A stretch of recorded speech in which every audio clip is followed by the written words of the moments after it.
Hello everybody, welcome to EPG Pathshala. Continuing the lessons in culture studies, today we'll be looking at power culture. This is Pramod Nair of the Department of English, the University of Hyderabad. At first sight, it might seem odd that we have linked power and culture in one category or under one rubric. What is the purpose behind it? How does it provide any kind of advantage or critical method? One tends to think of culture as some neutral space of practices, whether they are films or television or advertising or media, and power as something that we understand in terms of politics, finance, the market economy, and things like that. So we don't normally associate culture as possessing power, or power has a culture of its own, except in terms of, say, political parties which have a certain cultural system in place, whether it's their propaganda and their triumphal arches and massive meetings.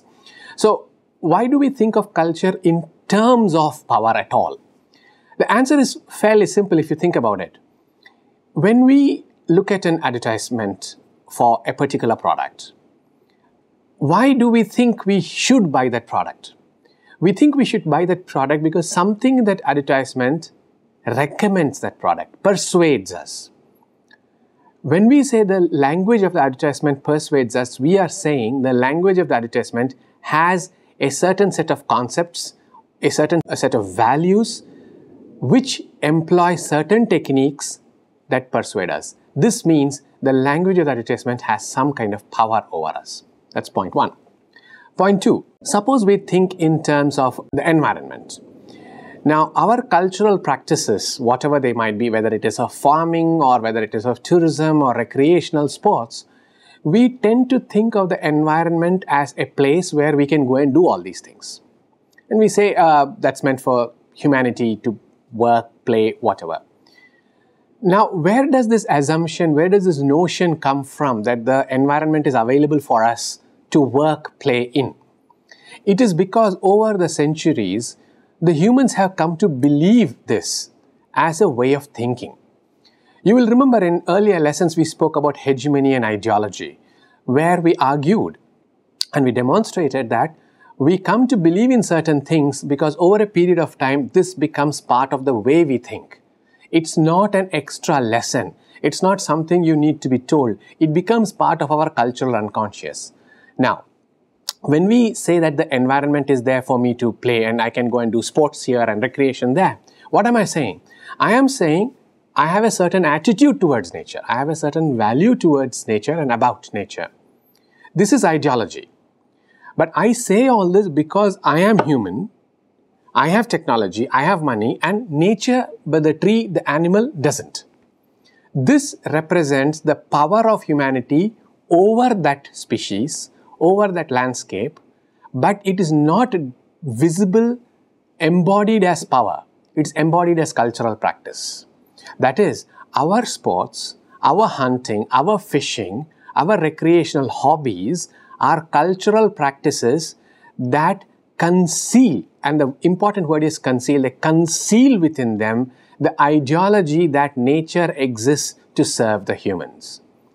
It is this ideology that nature exists to serve the humans that we can call power relations between humanity and nature. But this power relation, like I said, is not visible. It's not embodied. We can only think of them in terms of cultural practices. Let me give you a third example. When we want to study something in classrooms, in literature or cultural studies classrooms, we normally do not think in terms of using pulp fiction. Absolutely bad, pulpy, third rate. We cannot use that. I'm using descriptors which we say we employ when we talk about it. No, that's pulp. That's very bad. That's trash. What are we doing here? We are saying in literature classrooms we can read only Shakespeare and Wordsworth, but Agatha Christie maybe not, or maybe as an occasional text we can. But 50 Shades of Grey, no. Why? Oh, because it's trash. Now, when you use the word trash within quotes, you have given a value judgment about a cultural product. This cultural product is part of a system of relations where the teacher in the class has power over a set of texts. Bad texts, good texts. Texts that can be studied, texts that cannot be studied. Texts that are good for you, texts that are bad for you. What we are talking about is again ideology, where the teacher in a position of authority, in a position of power, determines the cultural values of a book, a film, a novel, a TV series. In other words, culture is linked to power because culture persuades us in advertisement, like I said. It establishes relations between, say, nature and environment in the second example I gave. And in the third, it reinstates and reinforces the value of a particular class of people. So if, for instance, the teacher says, you cannot read this kind of rubbish. Suppose the teacher makes a statement like that. What is the teacher doing? The teacher is saying, I am the teacher. I say this is not a good book. You cannot read it. The class position of the teacher as a figure of knowledge, as the embodiment of learning, is reinforced when he or she puts together this injunction, this rule. This is bad, this is good. Attached to this is something else. Unless the teacher imposes this kind of practice and this kind of norm over cultural practices, he or she cannot show power, which is why culture and power go together. In cultural studies, we are interested in ways, methods and strategies through which certain cultural forms are rejected, devalued, erased, and others are raised up as wonderful reading. Now, the interesting thing about this is this changes over time. When power relations change, the requirements of cultural practices also change. To go back to my third example, why should we read Shakespeare and why we should not read 50 Shades of Grey? Why should we read Shakespeare? Oh, because Shakespeare is a great playwright. Okay. Then the teacher says, he has been read universally. Okay. Third, he has been read for a very long time. Now, if you think this is what the teacher has said, pay some attention to the problematic nature of power relations. Shakespeare wrote for the popular. He was a mass entertaining artist. People paid money, stood in the rain in winter to watch his plays. If you were to convert Shakespeare into our present language and try and see how he wrote, he was the masala writer of his time. Now he's a classical, great, highly literary scholar. He's a very scholarly writer. But actually, when he was writing for the masses. You see, Shakespeare wanted only one thing. Large number of people should come and watch my plays. That's how I make my money. He did not write for people to write their PhD dissertations. He did not write for people to be teaching him in class. He wrote to entertain the masses. So if you pay attention to Shakespeare, there is more thrill in Shakespeare than in 20th century thriller fiction. He has violence, he has sex, he has killings, murder, mutilation, incest, infidelity, extramarital affairs, killing of fathers and children, you name it, he has got it.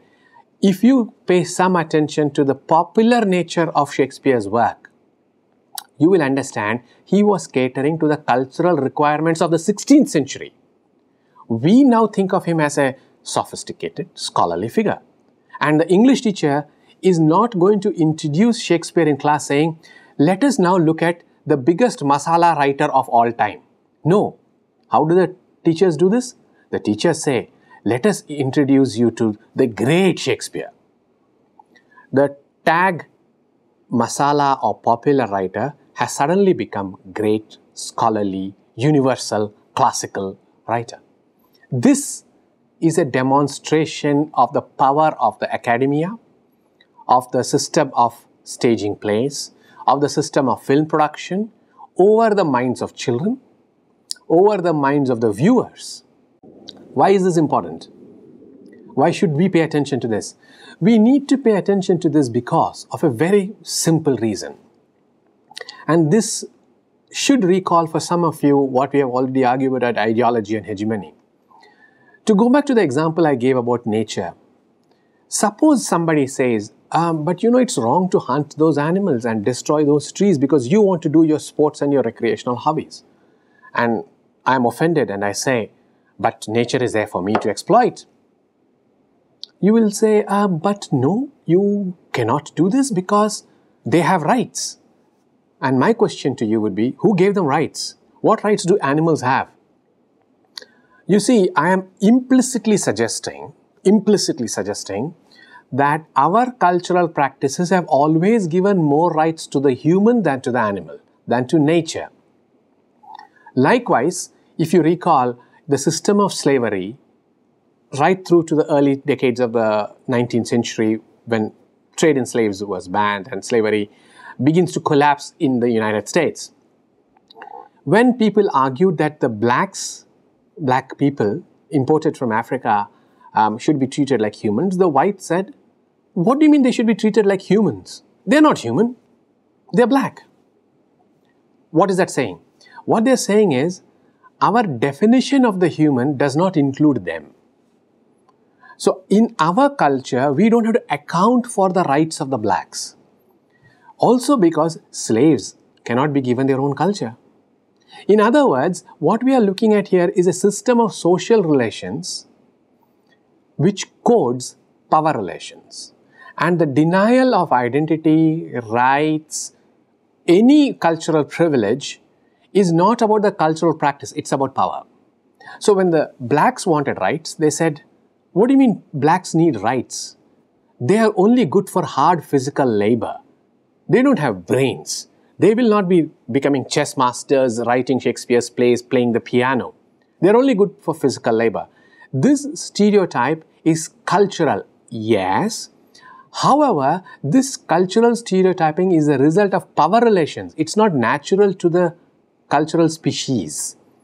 It is because the whites needed slaves that they emphasized that blacks only have physical prowess, not mental prowess. They are good at labor, they're not good at intellectual activity. For cultural studies, it's important to analyze concepts and values as embedded in such systems of power relations.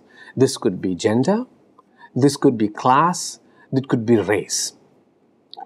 Our interest in questions of cultural practices pays attention to how these practices naturalize power relations. What do I mean by naturalize? Remember what I gave you as an example. When the debate comes up about environment, and some of you, if you have been reading the newspapers in the last 5 years, will remember that in the United Kingdom there was this huge debate against fox hunting. Fox hunting has been a traditional English sport played by kings and queens. And the environmentalists and the animal rights activists said, this is a very cruel thing, you should not indulge in this bloody sport. The queen did not participate. For the last 5-6 years, she has not participated. But do you know what the consequence was? Several of the older hunting clubs protested. They said, it is our right to hunt the fox. We have done it for centuries. What makes us English, that is English culture, ensures that hunting is a part of it. Now think of what is going on here. The English establishment in the terms of class and royalty and things like that can demonstrate class privilege only by saying we have power over the animal. I have rights over the animal. That's what they were saying. So the protest said, why are you taking away our rights from us? We are royalty. We belong to the ruling class. And how does the ruling class demonstrate we are ruling class? By going on the hunt. And now you are saying you can't do this. That's unfair. Now think about what is going on here. The ideology of class distinction can only be enforced through cultural practice. Please understand what I'm trying to say. You see, power does not operate in very visible ways. Power operates through cultural mechanisms. The cultural apparatus of the hunt, which is being utilized for the purpose of saying, I am in power. Who hunts? The upper classes hunt. Oh, these people are hunting, they must be of the upper classes. You see, that's the way the argument goes. Because ordinary people don't hunt. They kill animals because they want to eat them, because they are hungry. But they don't necessarily kill because there is killing as sport available to them. Upper classes think of killing as sport. So you see, the mark of upper class as opposed to the mark of the working class is the hunt. So should we ban the hunt? Should we say You no longer have rights to kill, injure, mutilate the animal, because the cultural rights of the upper classes are paramount. Or are they? The debate doesn't end here. The debate doesn't end simply because there will always be an argument over cultural rights. Because the minute you hand over cultural rights, there is a suspicion that you are handing over power. That the other class of people have acquired power. So the upper classes said, if you stop the hunt, that means we as an upper class have lost our status symbols, our cultural apparatus. We have lost our identity. You cannot take it away from us, is what they were saying. This is what we call normalization in cultural studies. Normalization is the conversion of cultural practices, cultural texts, cultural behavior and attitudes as though they have always been available, as though they have always been like this. So we can always say, if you are a royal family in England, we have always hunted. Why are you objecting now? The minute you say we have always hunted, it's almost as though that's a natural right. This normalization and naturalization of cultural practices becomes a kind of coating on power structures. And you will say, they have hunted for 2000 years. It's natural for them to hunt. Why are the animals like this? Because they have to be hunted. Who determined this? How was it established? That is our interest from cultural studies perspectives. That is, we are interested in how so-called conventions, concepts, notions, stereotypes have evolved primarily as a mechanism of social differentiation, as a mechanism of diffusing tense situations, but above all else, maintaining status quo in terms of power relations. You do not allow power to slip away from you. Now, if you think in terms of the debates in contemporary India or any part of the world, quarrels over syllabus, over symbols like statues, flags, national emblems, are not about those things. It's about the meanings we attach to those things, which brings me to the next point. You see, for cultural studies, the case histories that we look at in terms of, say, advertisements or films, the cultural artifact, which is the film or the emblem, is only a small unit of an entire process. A process where, like I said, we see ideology, we see power relations, we see social differentiation. In other words, it's important to recognize the symbol as possessing a lot of meaning, and meaning is about power. Now, what do we mean? What do we understand by the term meaning of a symbol? Meaning of a symbol could be actually several things. It could imply financial value, as in the meaning of a piece of diamond is this much. Now, if you have been following the debates for the last few months about the Kohinoor, the government of India wants the Kohinoor brought back. Tell me, why do we need the Kohinoor? Is there any reason? It's a piece of stone. Technically, it's a piece of stone. All right? Then the government said, but it's part of our history. Then somebody else said, we are emotionally attached to the Kohinoor. Now, none of us has actually seen this diamond, right? We are emotionally attached. Let's take these two examples. One, it's part of our history. Two, we are emotionally attached to it. How you can be emotionally attached to something you have never seen, we don't know. Never mind. The point I'm trying to make is, when the government says, when India says it's part of our history, this history is what I'm calling meaning. Meaning is the kind of national political value we have placed on a stone. And we are saying, that's ours, give it back to us. You cannot keep it in England. What exactly are we saying? What we are saying is, our national identity is attached to that diamond. That's meaning. And when the British took it away, they violated our national identity. Second, emotional attachment. Why are we attached to a stone sitting somewhere in England? The stone doesn't come from our family. It's not something we have owned.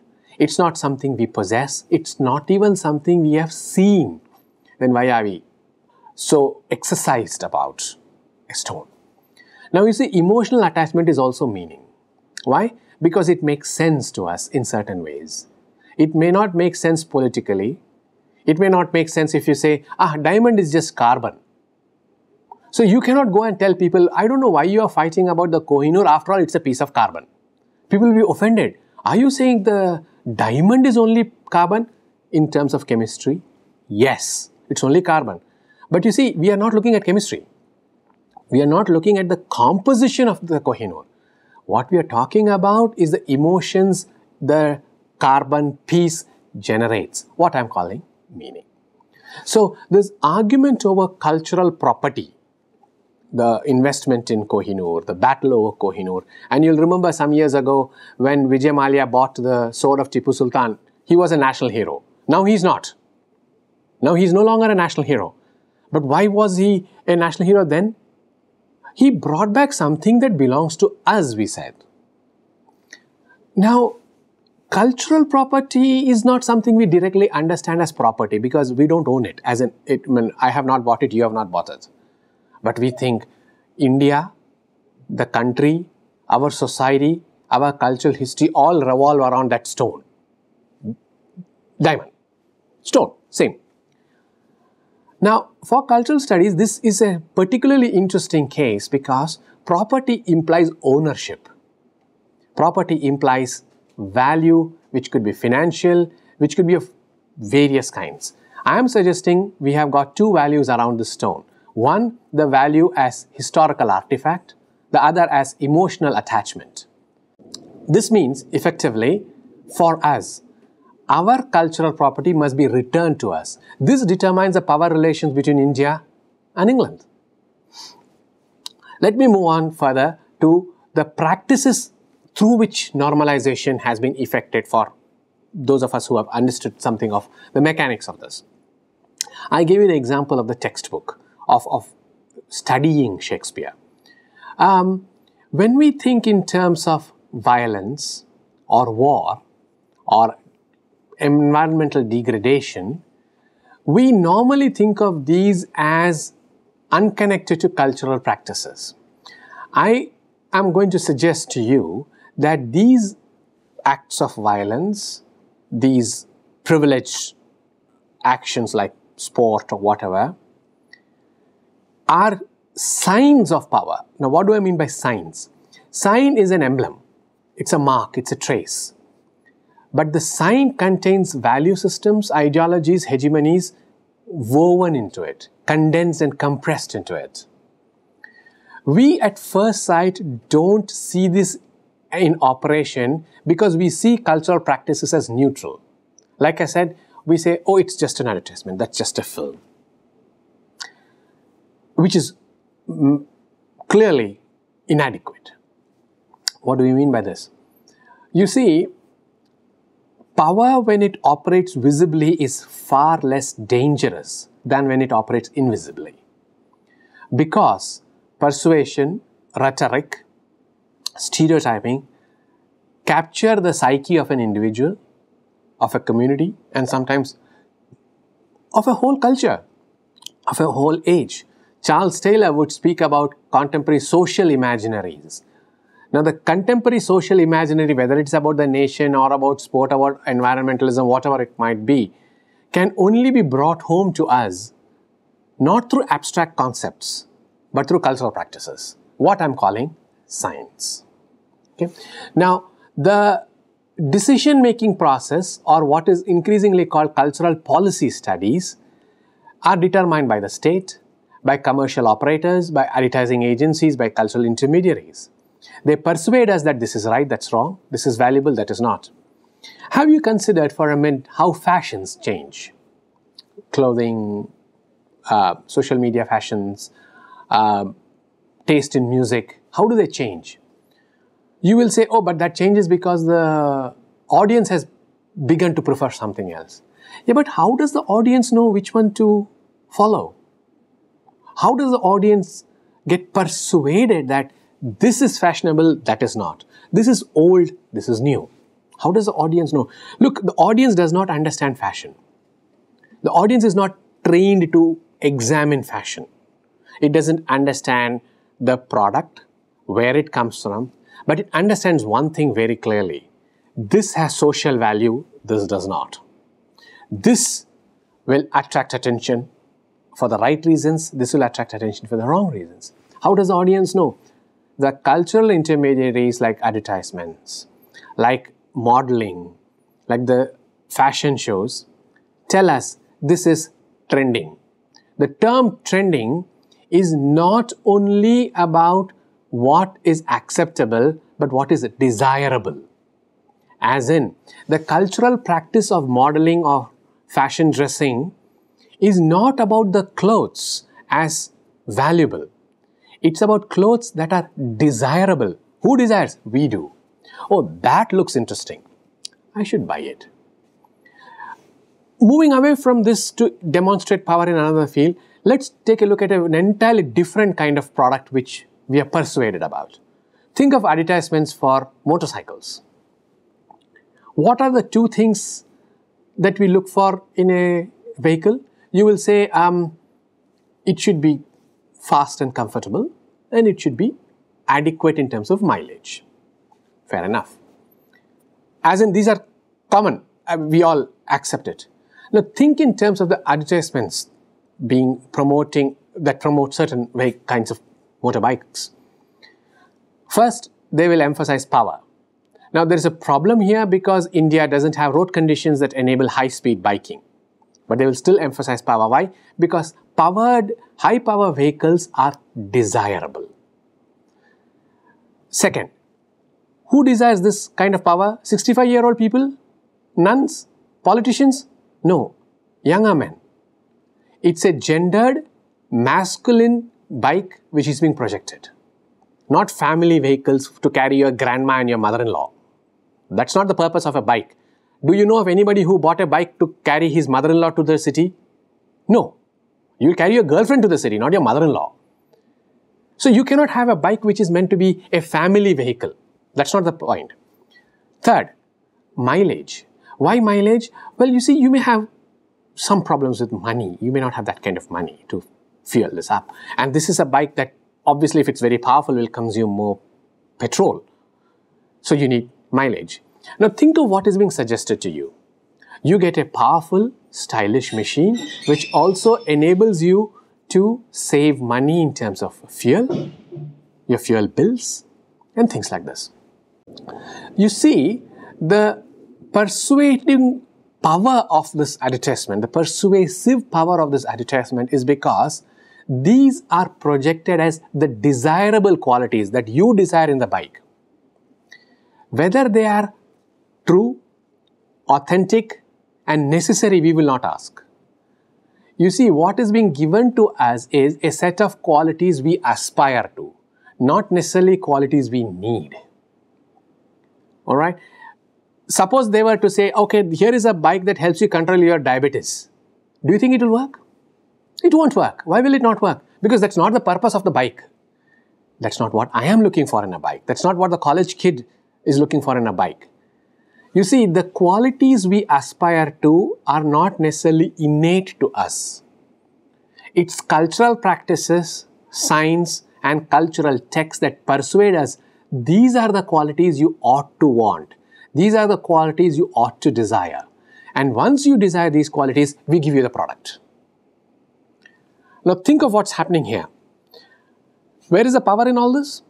The power lies at two levels. One is the power of the advertisement, the language, the rhetoric of the advertisement. The second is the power of the product. This is good, should buy. But you cannot say, by the way, we are trying to sell this to you because we make a profit. Does any company you know which manufactures motorcycles tell you how much money they make because you are buying a product?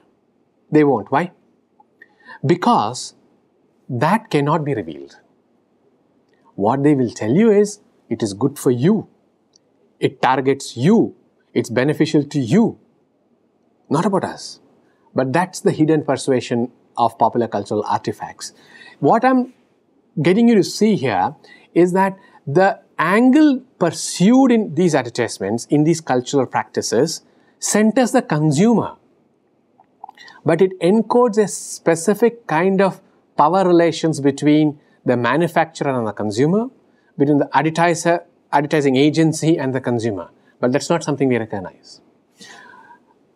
So why should we read this?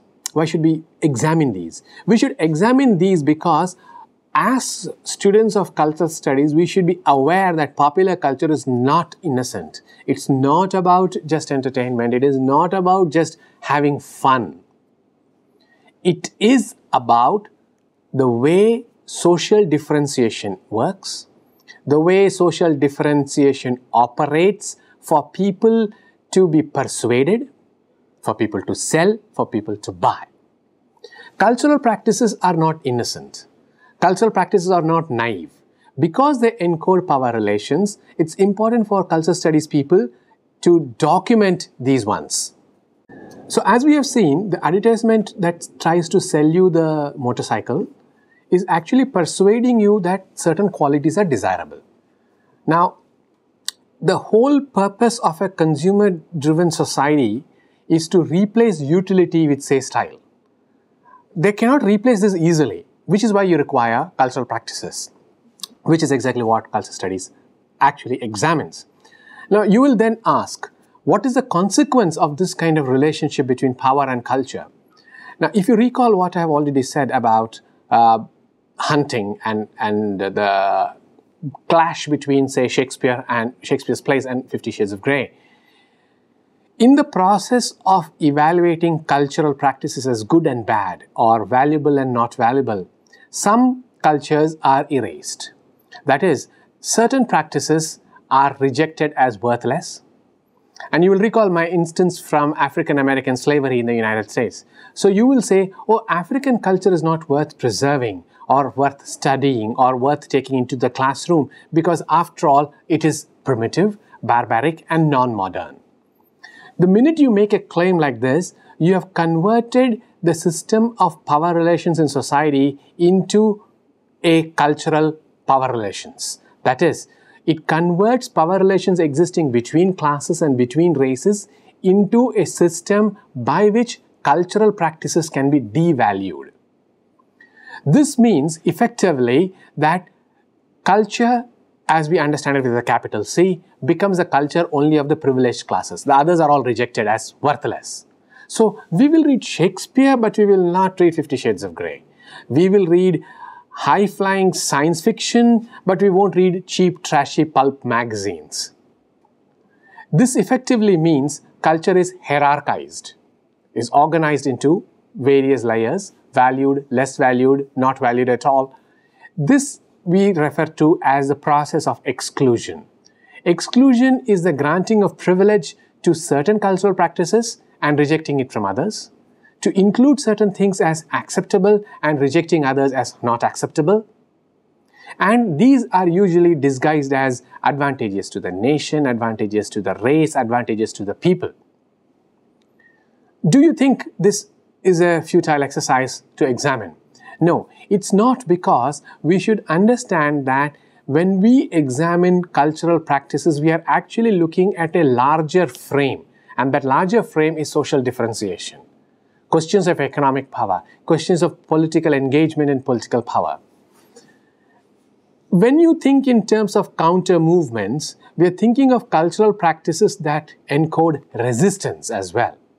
That is, resistance is important to cultural studies because these acts of resistance, such as ethical shopping, there are campaigns all over the world of buy local, as in to buy only local products. What does this mean? It means you should only buy those products that are manufactured, grown in your own county or your own village or your own town, and not buy products from larger multinational corporations and supermarkets. Be local, buy local, as in support your local farmers' products or whatever, your local dairy, your local vegetable vendor, and your local store, instead of shopping only at Walmart and the big MNC stores. This kind of action towards consumerism is cultural resistance. But what is important in all of this, please understand, is these acts of cultural resistance are in fact modulating into acts of economic resistance, because they are saying our markets are not for you, our consumers are not for you, our products are top priority, our consumers will buy our products only. This is about, therefore, economic benefits. It's about the definitions of the nation. To go back to the example I gave you before, why is Kohinoor important? Because if you have fought, disagreed, and claimed victory in an anti-colonial struggle with Britain, then India has the right to assert itself as a sovereign power. If India asserts itself as a sovereign power, then India is also entitled to its cultural rights among the League of Nations. In the global world, India can say, these are our cultural properties, these are our heritage items and artifacts, and we claim them in the name of our people. That is, it is our privilege and our responsibility to ensure that this becomes part of our legacy. Now notice here, we are moving away from cultural practice to questions of national importance, of international negotiations.